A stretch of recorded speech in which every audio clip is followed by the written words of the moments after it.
We're starting off the worst thing about each U.S. president with the hero of the American Revolution and the first U.S. president, George Washington.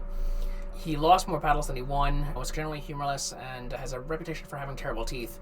But I think the worst thing he ever did was that he was a slave owner, despite being one of the founders of a country that was supposedly built on liberty.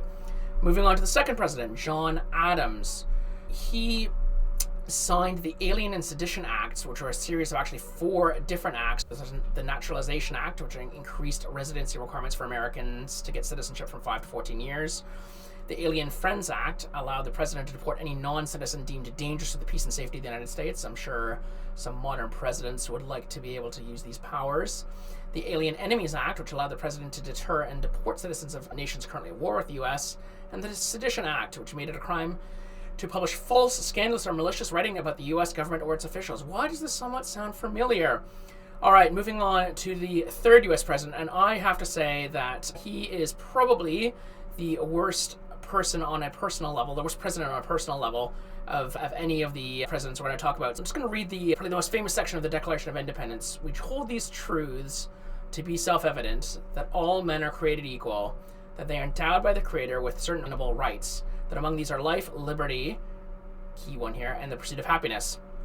Jefferson, like Washington, was a slave owner, but I don't think that's the worst thing about him. I think the worst thing is that he had a long-term relationship with his slave, Sally Hemings, which might have started when she was as young as 14 years old, which is pretty messed up. He fathered several children with her while championing liberty and equality, obviously, as we just heard in the Declaration of Independence. And perhaps most bizarrely was that she was the half-sister of Jefferson's late wife, Martha, his father-in-law obviously doing the same sort of thing that he was doing. So, terrible person, arguably great president. Louisiana Purchase was among probably one of the best deals in U.S. history. But anyways, let's move on to James Madison, the fourth U.S. president. He launched the War of 1812, and as a Canadian, this is really famous for us because we burnt down Washington, D.C. Oh, and he was also a slave owner as well, but I think the burning of Washington is probably the worst thing that he allowed to happen. Moving on to the fifth president, James Monroe, famous for the Monroe Doctrine, but he was also a slave owner. Seems to be a recurring theme here with many of the early presidents, but I think the worst thing about him is the Missouri Compromise, which admitted Maine as a free state to balance each other off, but allowed the expansion of slavery into the United States as it was growing. And it also banned slavery above the 32nd and 30th parallel to keep slavery in the South and keep the North as a free area. Moving on to the sixth president, John Quincy Adams, and this is the first son of a U.S. president to become president in their own right. Not a huge number of things to say about him, but there is the corrupt bargain, which was how the 1824 election was portrayed. You can see the map here. It's just a total mess. He lost both the popular and electoral vote pluralities. There was 4 major candidates here. Andrew Jackson actually got more votes and more electoral college votes, but it went to Congress, and they ultimately voted in John Quincy Adams as president. So whether or not he really deserved to be or not is a question. Obviously, this leads on to our 7th U.S. president, Andrew Jackson, who, following the failure before, became president. And, oh, what a surprise, also a slave owner. But his probably worst thing about him is that he signed into law the Indian Removal Act and the Trail of Tears, which was the forced displacement of about 60,000 Native Americans of the quote-unquote 5 civilized tribes to newly designated Indian territory west of the Mississippi River. All right, so we've got the first 7 down. Now we're on to Martin Van Buren, the 8th U.S. president. He continued the Trail of Tears policy. He also owned 1 slave named Tom before he was president, but that slave escaped. But probably his biggest failure, or the worst thing he did, was he didn't deal with the Panic of 1837. And the Panic of 1837 led to a 5-year depression in which banks failed and unemployment reached new record highs for the young republic. All right, on to William Henry Harrison. He owned slaves before becoming president. Again, as I say, a recurring theme here. He also was responsible for taking Native American land and crushing Native American resistance before he became president. But probably the worst thing he ever did was not wear a coat to his own inauguration. He died just 31 days after becoming president from pneumonia, linked to his lengthy inaugural address in bad weather, and basically achieved nothing. So the worst thing he did is fail to wear a coat. All right, moving on to John Tyler. John Tyler became the first U.S. president to succeed to the presidency, obviously following Harrison's disastrous choice there. He also owned slaves during his presidency. Again, not a great thing to be doing. And he didn't really do anything to free them. But the worst thing about John Tyler is that after leaving office at the time of the Civil War, he supported Virginia's secession from the United States, signed its ordinance of secession, and was elected to the Confederate Congress.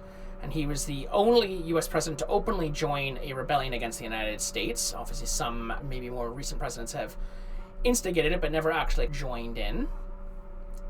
Moving on to the 11th president, James K. Polk. Again, owned slaves while president. And he basically provoked the Mexican-American War, which was an expansionist war against Mexico. He grabbed nearly half of its North American territories. This would end up exacerbating the slavery crisis that would result in the Civil War. And the war itself killed 18,000 Americans and 35,000 Mexican soldiers. Moving on to the 12th president, Zachary Taylor. Zachary Taylor is unique in that he owned slaves while president, so that's not unique, but he was the last president to do so while they were president. A few others owned them before they became president, but none while they were president. He died in office just 16 months, with basically having accomplished very little. He personally profited from hundreds of slaves, and he is the president which probably owned the third highest number of slaves following Jefferson and Washington. Big slave owner. Not great. All right, so moving on to Millard Fillmore. Millard Fillmore's worst thing that he did was he signed the Fugitive Slave Act of 1850, which forced free states to help hunt down escaped slaves and return them to the South so they could be re-enslaved. Again, this expanded the role of kind of slavery in American society, and it was again a major contributing factor towards the North's tiredness of dealing with the slavery issue. Right, so now we're moving up into the years leading up to the Civil War. We have the 14th President Franklin Pierce. He signed the Kansas-Nebraska Act of 1854, which repealed the Missouri Compromise, and it effectively reopened the question of slavery in territories where it had previously been restricted, because it allowed popular sovereignty rather than a geographical line to determine where slavery was going to be allowed and where it wouldn't be allowed. It also resulted in the Bleeding Kansas violence that, again, was another major accelerant to the path to the Civil War. And then we have James Buchanan, arguably one of the worst U.S. presidents. He supported the pro-slavery Lecompton Constitution in Kansas and the Dred Scott decision, but I think his biggest failing, the worst thing he did, was that he basically allowed the Union to essentially fall apart after Lincoln's victory, but before his inauguration. He thought that states had no right to secede, but that the federal government had no power to stop them. During his final months in office, 7 southern states had already left the Union before Lincoln himself was inaugurated. So a pretty disastrous legacy, if you ask me. Moving on, okay, Abraham Lincoln. If Buchanan is one of the worst presidents, Lincoln is almost always held up as one of the greatest presidents of all time. I think his biggest failure, the worst thing that he did, was he suspended habeas corpus during the Civil War, and it greatly expanded executive power, jailing thousands of people without trial during the Civil War. This was extremely controversial both at the time and later on. Probably necessary to win the war, but at the same time, expanding federal power, obviously once it's expanded, it rarely contracts. His other big mistake was going to Ford's Theater, because by going to Ford's Theater, he was ultimately assassinated, and we get the presidency of Andrew Johnson. Andrew Johnson actually owned slaves before becoming president, one of the last presidents to do so, although by the time he was president, he no longer had any slaves. He was impeached and acquitted by just one vote in the Senate.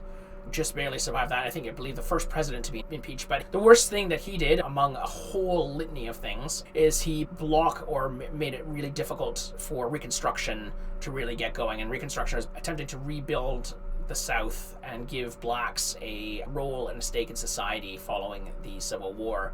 He was followed by Ulysses S. Grant. Grant has the I guess, unfortunate legacy of being the last president to ever own a slave at any point in his life.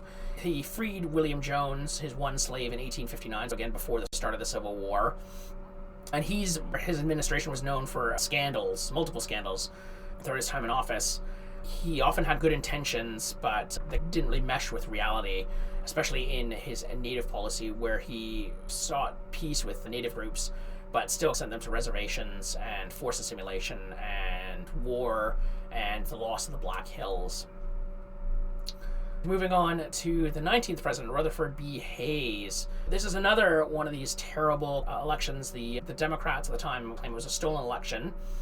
Samuel Tilden won over 50% of the popular vote, but lost the Electoral College by 1 vote. Tilden had 184 electoral votes, one short of a majority to Hayes' 165.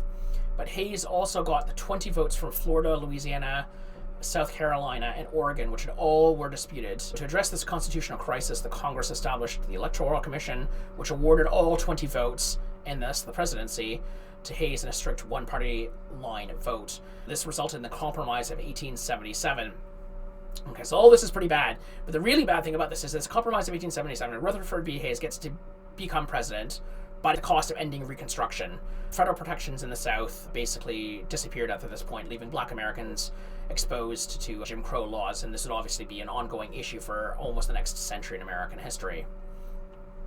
And moving on now to James A. Garfield, the second U.S. president to be assassinated, and he was assassinated after only a few months in office with basically no policy. His worst thing that he did was, before he became president, he was tainted in a credit mobilier corruption scandal, which is one of these complicated 19th century scandals. Moving on to Chester A. Arthur, the 21st president.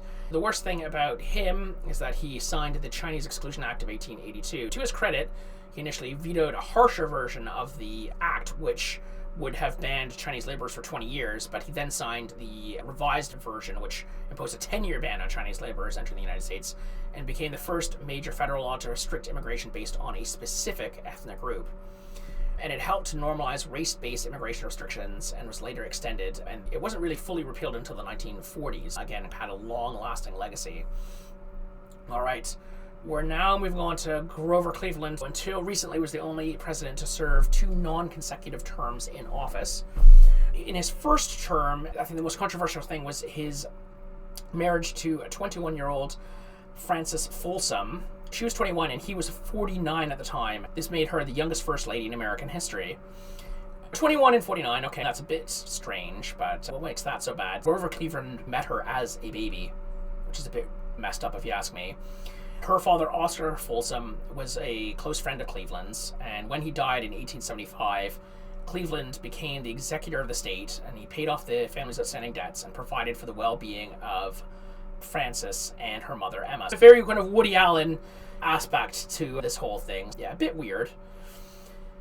All right, moving on to Benjamin Harrison.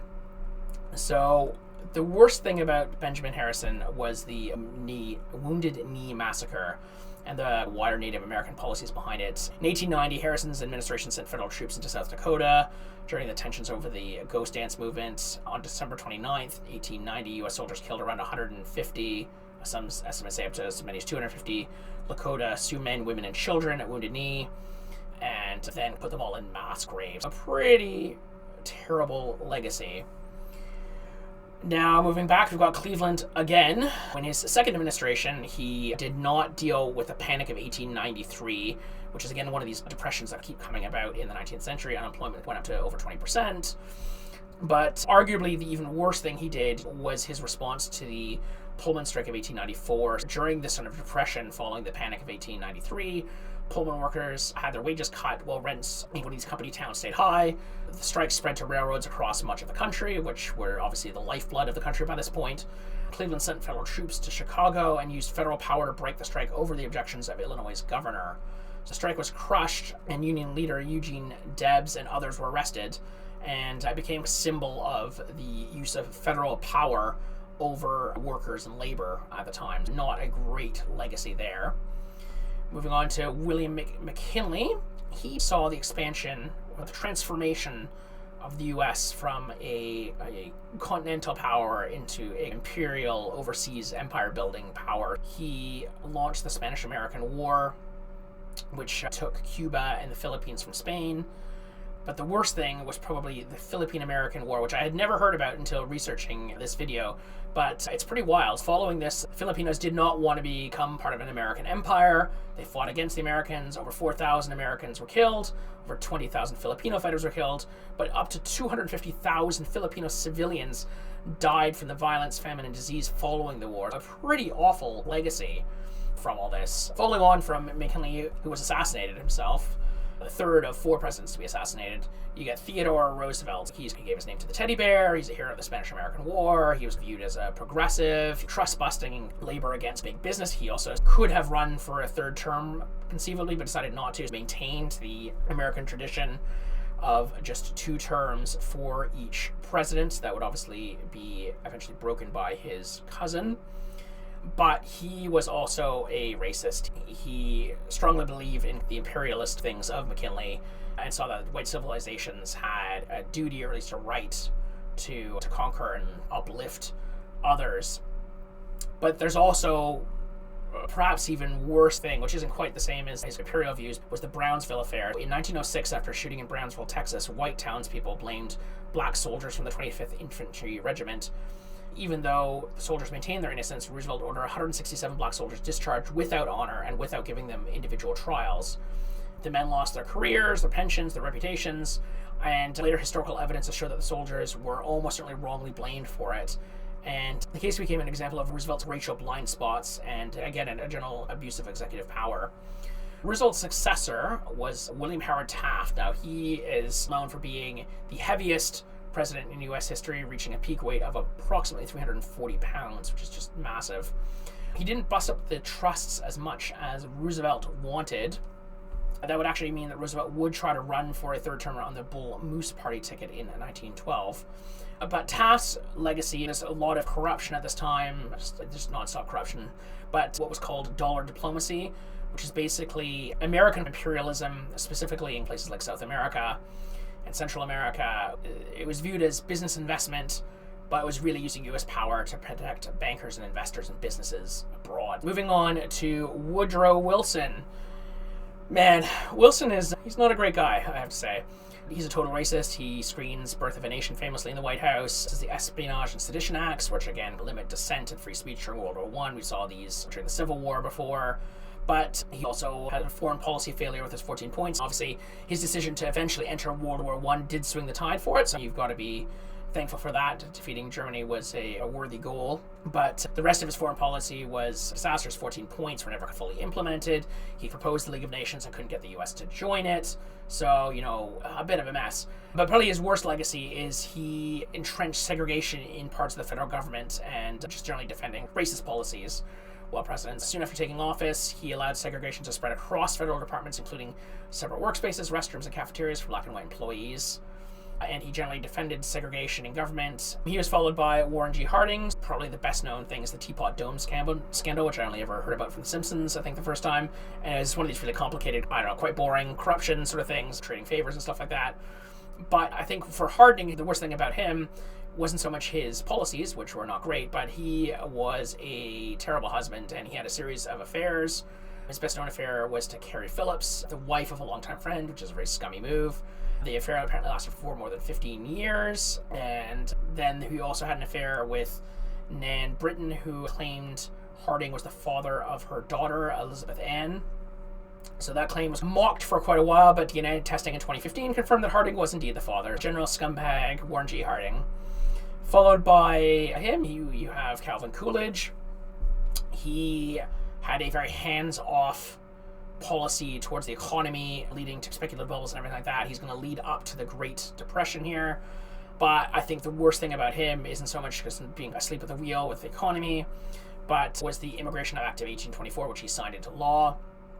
The law created strict national origin quotas for immigrants from certain countries. Northern and Western Europe got very high quotas, Southern and Eastern Europe very low quotas, and basically excluded immigrants altogether from Asia, which again mirror the Chinese Exclusion Acts we talked about before. The goal was to preserve the quote-unquote homogeneity of the United States. It turns racial and ethnic preferences into immigration policy. Not a great legacy for a country that's much more diverse today. Moving on to the 31st President Herbert Hoover. Yeah, president during the start of the Great Depression, stock market crashes, all that. Could do different things, could come in with a big relief thing like in 2008, bail out everyone. Obviously problematic, but stops the economy from crashing. But no, he does the exact opposite of that and signs into law the Smoot-Hawley Tariff Act, which caused trade wars around the world and made the Depression much, much, much worse. Pretty horrible legacy there. He's then followed by Franklin D. Roosevelt, again often viewed as one of the top presidents of all time, along with Washington or Lincoln. He was the only president to have been elected 4 times to president, which totally breaks with protocol. So he passes the New Deal, gets the U.S. into World War II, basically helps win World War II by supplying the Allies with just a huge array of everything, both from people and machinery. That said, he had a total failure on Pearl Harbor. Obviously, they didn't heed any warnings about that. He also hid his declining health from the American people, so people didn't realize quite how bad it was, which is not great. But the worst thing he did has to be the internment of Japanese Americans during World War II. Over 120,000 people were held in camps without any trial just because of their race, which is not something that you can do. And a lot of progressives today will hold up Roosevelt as a model left-wing president, maybe the most left-wing president that the U.S. has ever had. But this is a pretty big blotch on that. He was followed by his vice president after he died. Truman would become president. And this is one that I think is a tough one to say if this is the worst decision or not. Probably the most just difficult decision. But his decisions to drop the atomic bombs on Hiroshima and Nagasaki was probably the most difficult thing he had to do. The decision to drop those 2 bombs killed over 100,000 people, more or less instantly. I think it can be argued that it probably did save American lives. My own personal view is that probably did save American lives and probably saved Japanese lives too. At the same time, he's still authorized the use of this terrible weapon without exploring any other options. I'll leave it to you to decide if this was the worst thing that he could have done, or if he had any other options at his disposal. He was followed by Allied Supreme Commander in World War II, Dwight D. Eisenhower. I think there's a couple of things you could use with him. He was authorized the CIA, allowing regime change in Iran and Guatemala are 2 really famous cases. Again, creating a legacy of both CIA involvement in the rest of the world and also anti-American backlash and instability. But I have to say, in my personal view, is that his full embrace of the domino theory meant that he got involved once the French were defeated in Vietnam and started the initial buildup of American personnel in Vietnam, which is obviously going to dominate the 1960s and into the 1970s. I think his worst legacy is getting involved in Vietnam.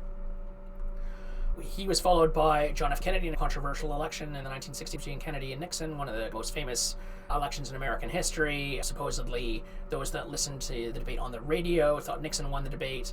Those that watched it on television, which is the first real televised debate, thought Kennedy won, and he ultimately ended up becoming president. Probably the best thing that he did is that he avoided World War III during the Cuban Missile Crisis. But Kennedy was not a great human being. He had tons of extramarital affairs. He hid health issues from the public, again, similar to what Roosevelt had done. But I think probably his biggest failure was the biggest pigs invasion, which was just a pure fiasco, just a total joke. CIA-trained Cuban exiles tried to overthrow Castro's government in Cuba and just totally failed. Not a great president, and I think because of Vietnam, the best thing for his legacy is probably controversial that he was assassinated. I think had he lived for another term, he'd be viewed much, much more negatively today than he is now. Moving on, following his assassination, Lyndon Johnson becomes president, wins this massive landslide as well off the back of it. Some of his positive things are he expanded the Great Society and expanded civil rights, but really the worst thing he did is this massive escalation in Vietnam. This is where the Vietnam War really gets going. There's just hundreds of thousands, if not millions, of Vietnamese casualties, tens of thousands of American deaths. It just becomes a total quagmire, and just the U.S. is a total mess by the end of the decade. Nixon comes in 1968. He is, I think, a somewhat underrated president. The U.S. lands on the moon during his first term in office. He sets up things like the Environmental Protection Agency. But ultimately, of course, with Nixon, what else could it be? The worst thing he did is the Watergate scandal here. The crazy thing about the Watergate scandal is look at this map here that I've posted of the 1972 election. He won this absolutely stunning Electoral College landslide. The Watergate scandal is obviously bad, where they broke into the Watergate Hotel, but it was so unnecessary. That's the thing that just keeps blowing my mind every time I see this map and see his response to it, and that gives way to Gerald Ford. And Gerald Ford becomes the only unelected president in U.S. history, since Nixon's vice president, who was elected, had to resign earlier. Ford was appointed as the vice president, which was allowed, and then he goes on to become president. And probably the worst thing that he did is he just pardons Richard Nixon, which I think increases cynicism of the presidency in general in the American mind. That's the worst thing he did.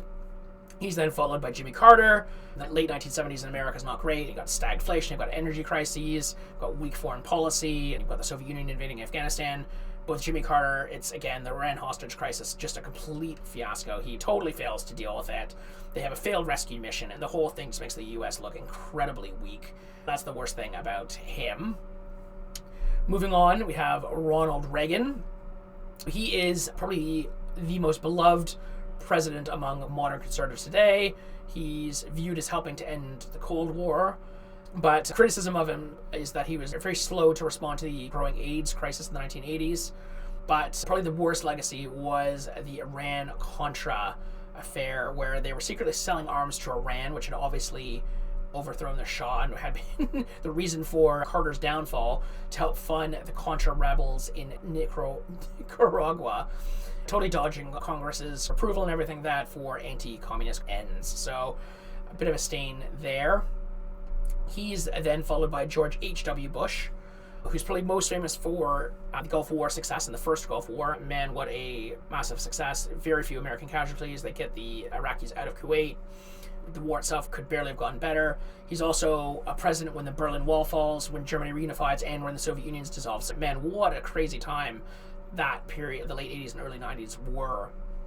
But I think George H.W. Bush's worst thing that he did is appointing Clarence Thomas to the Supreme Court, especially because there was questions about Anita Hill saying that Clarence Thomas had sexually harassed her, or possibly worse. And Clarence Thomas has gone on to reshape a lot of American policy very much to the right. I guess if you're a conservative and watching this, maybe you think that he's been good, but he's helped overturn Roe v. Wade. He's been weighing in on voting rights and other sort of conservative issues. I would say that is the worst legacy of George H.W. Bush. He's followed then by Clinton, the 42nd president. Clinton, great on the economy. We get the dot-com boom leading up at the very end of his term. He also relaxed a lot of financial rules that helped contribute to the 2008 financial crisis in a few years' time. But man, he is one slimy dude in his personal life. The biggest thing is obviously the Monica Lewinsky scandal, which ultimately resulted in him being impeached for perjury and obstruction of justice. He was acquitted by the Senate. Great economy, just a bit of a slimy individual. Also, recently allegations that he also knew Epstein as well in recent times. There's nothing been confirmed about that. We'll go with the Monica Lewinsky scandal here, but associations with Epstein may ultimately even further sour the view of him personally. Following him, we're now into the 21st century finally. We have George W. Bush. I remember when I was at university when he became president, and we all thought he was the worst president of our lifetimes. Little did we know. One of his big failures was on 9/11. Obviously, that happened on his watch. He was also slow with the response to Hurricane Katrina, which was also a disaster. He didn't really help on anything with the 2008 financial crash. A lot of further deregulation made that worse. But really, with Bush, there's only one thing that you can point to, I think, for the worst thing that it is the launching the Iraq war with faulty weapons of mass destruction intelligence. Hundreds of thousands of Iraqi deaths, thousands of American deaths as well. They knew it was flimsy intelligence and then went ahead anyway. I think that was squarely on him, definitely his fault, and something that's obviously going to be his major legacy, I think, in the future. Following Bush, there's a swing back to the Democrats with Obama, the 44th president. He's the first black president, which is a big thing. A general change in vibes, passing of Obamacare, which isn't full universal health care, but is probably better than what was there before. Also, Osama bin Laden is killed under his watch, so that's pretty good. The negative thing about Obama, I think you could say, is that he increased drone strikes, sometimes with pretty shaky legal foundations. Again, continuing on some of Bush's foreign policy, but at a much higher level with, I think, sometimes even less oversight there. But I'm going to say the worst thing he did was not this, but was making fun of Donald Trump at the White House Correspondents' Dinner. Because I think it was at that dinner where Trump was being made fun of that he decided to run for president. And I think we're living with that mess now for the past, God, it feels like forever, but basically since 2016. we've had to kind of be there with him. That moves us on to Donald Trump, who follows Obama, beats Clinton in the famous 2016 election. You say his COVID response wasn't maybe great, although he did actually authorize a lot of this stuff to get the vaccines out faster, so I think he actually deserves some praise for that, even though he didn't want to own it in the end. But really, with Donald Trump's first term, there can only be one terrible thing I think that's there above all others, and that's his role in the January 6th riots. Man, that was the craziest thing to watch on TV. I still kind of can't believe it happened, and I can't believe people think that the election was stolen. I can't believe he's actually was able to become president again afterwards. But anyways, so he had his famous fight like hell, and then delayed the condemnation of the leaders, and there was deaths and injuries, and he even got a second impeachment. If they'd followed through with it, if the Republicans in Congress had followed through with it, he would have actually been barred from being president, and we wouldn't be talking about him anymore. But anyways, that's not the case. He obviously lost to Joe Biden.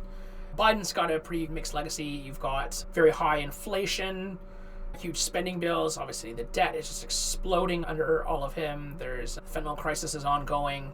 There's also the chaotic and deadly Afghan withdrawal, which is just a total fiasco. 13 American service members were killed. There's the Taliban took back over the country. The last 20 years of American foreign policy was basically erased in, I don't know how long it was, but it felt like just a couple of days from the US leaving. Pretty disastrous foreign policy there. But really, the worst thing that Biden did, by far, in my mind, is he did not stand down when he should have and held a proper primary. He only stood down after that disastrous debate where he showed that his mental acuity had just totally failed. They'd had Harris come in at the last minute. I think she tried her best in that election, but she was clearly the wrong candidate for it. I think they should have had a proper primary, a proper selection process for a presidential nominee. And that leads us back to Donald Trump again in the second term. And I have to say that his second term is worse than his first term. The corruption is just off the charts. It's just unbelievable, the sort of things that the Trump people are able to do.